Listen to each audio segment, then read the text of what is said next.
Alright everybody, now I'm going to start off by saying that I don't think I've ever been looking forward to doing a video as much as I have this one. Not even Forfar against Airdrie on Saturday could get my juices flowing as much as tonight's Dundee Derby. So it's the Betfred Cup second round. It's Dundee against Dundee United at Dens Park. I should point out now that I am a Dundee United fan. I'm going to try to be as impartial as possible, but I'm not making any promises. So I've just arrived in Dundee. It's Scotland's fourth biggest city. Now it's probably fair to say that it's a place that hasn't had the best of reputations over the years, but you know, I guess it's like most towns or most cities. It's got nice bits, you've got not so nice bits. What I'm going to do before the game is I'm quickly going to show you around what I think are maybe some of the nicer bits. So let's go. There's been a lot of hype about the regeneration of the waterfront, and the centrepiece of it seems to be the V&A Museum, the Victoria and Albert Museum. I think it's, what is it, Decorative Arts and Design or something like that, the biggest one's in London, and decided to build another one here. So then in the process of doing that right now. It's supposed to be finished in 2018 and people are getting pretty excited about it. This bit does actually look quite decent. The bits that have not finished yet though, looks like a rubbish skip. Oh, so Dundee used to be known as a city of discovery, and I thought it still was in fact until just the other day, and we discovered they've now created a new slogan which is "One City, Many Discoveries." I think that's it.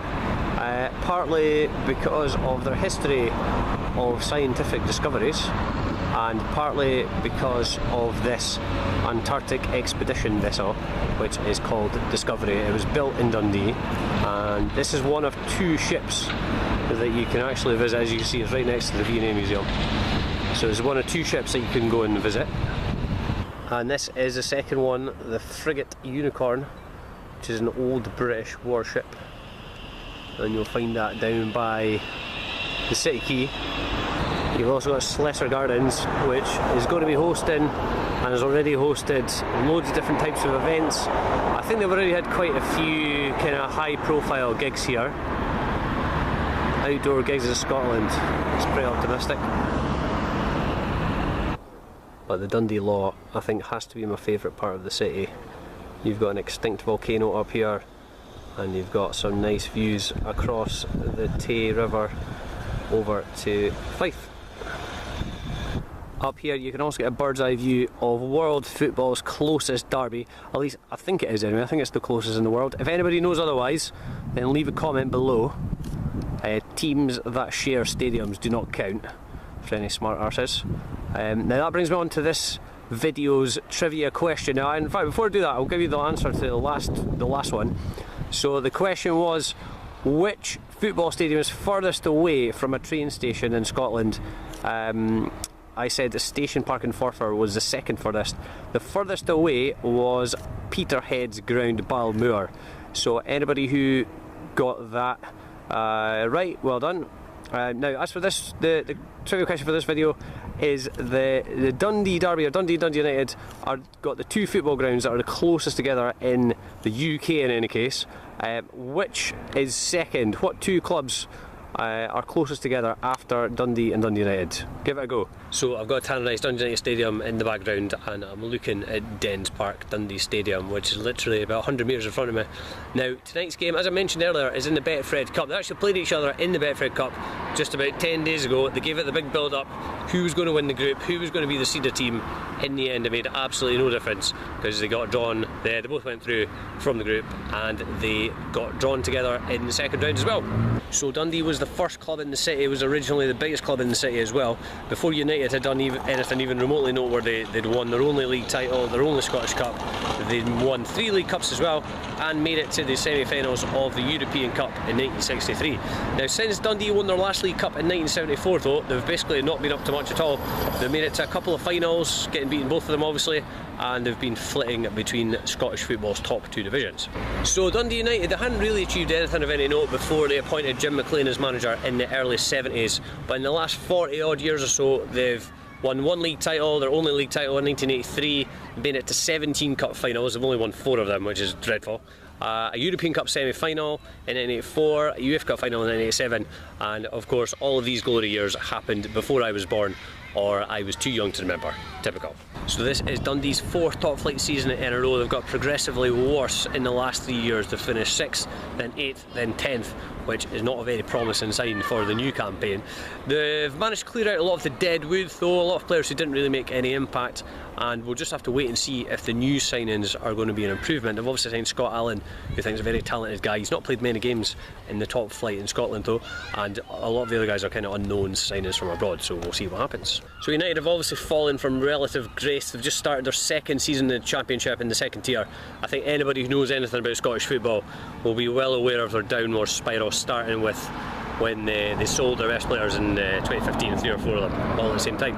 So it looks as if they're going to have a decent chance to get back up last season, but it looked to me as if, you know, their style of play was just getting worse and worse towards the end of the season, and I think getting to the playoff final was actually a reasonable achievement for the team that they had.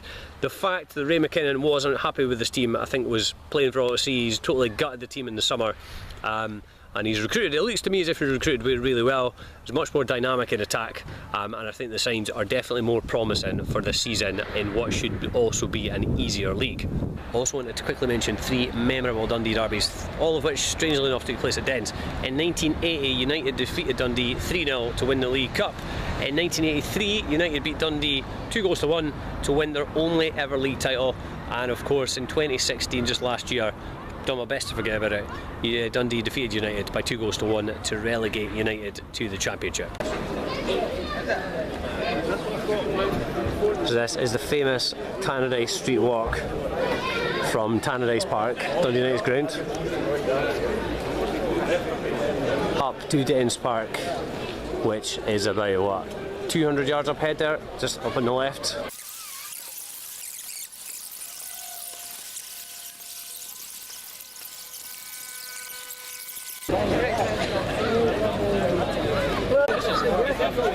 There we go, video proof that Dundee fan Simon Murray, former Dundee United player, is in the Dundee United end. Brilliant. So we're in, and I have to say, I've not had this problem too often. It's got a few more rooms. Thinking the game's actually live on DT Sport, so I'm not going to film any on-pitch action. Just to be safe, better be safe than sorry. But I'll try and get plenty related to the atmosphere and the fans, and hopefully be able to bring you an ideal experience that way.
thing they've done well is defend cross ball as well. That's pretty much it.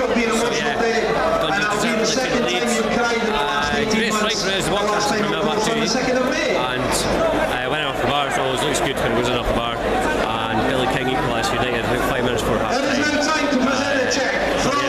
From right hand side. So yeah, it's amazing how the mood in the stand changes after the goal. I mean, everybody was deflated, and now we're coming on again. So hopefully, from a United point of view, I said I wasn't going to be biased, but I can't help myself. Hopefully, from a United point of view, keep it going in the second half. It's actually see now, which is good. Although to be honest, it's probably not a bad thing that I couldn't see most of the first half. Right, so I'm in amongst United fans. I'm going to ask a couple of them how do you feel about the game. Here's Carl, he's got his Dundee United hat on, as you can see. What do you think of the first half, Carl? To be honest with you, United started poorly, but coming to the game, the half's gone on. So I said 2-1 at the start of the game, so we're still on course for 2-1 United. So let's hope United can pick up in the second half. I think we need to try and get the ball out to the wingers a bit quicker and try and attack down, use the width there, get the ball in the box a bit more and try and get on the end of something. There you go, Gary, never leave your heart out.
I've just about got over last night's disappointment. I cried myself to sleep, but I'm feeling a bit better about it today, especially after Dundee got drawn against Celtic in the quarterfinals of the Cup. So it pains me to say it, but Dundee completely deserved their victory. I don't think any fan, no matter how much of a Dundee United diehard you are, could deny that the home team definitely deserved to win.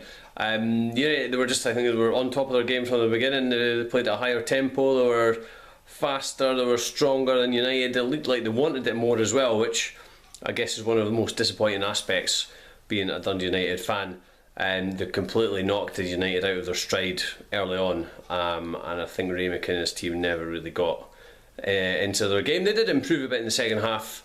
They passed it about a little bit better and they got into better areas, but it was really too little too late. And I think, yeah, Dundee, unfortunately, from a United fans' point of view, definitely deserved to go through to the next round.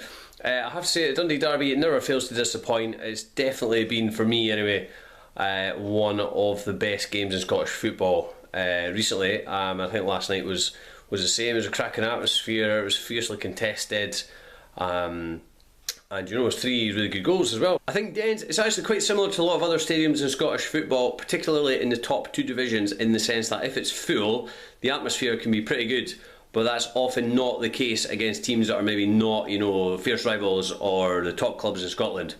Just a quick reminder about the quiz question. After Dundee and Dundee United, which 2 clubs in the United Kingdom have the closest stadiums?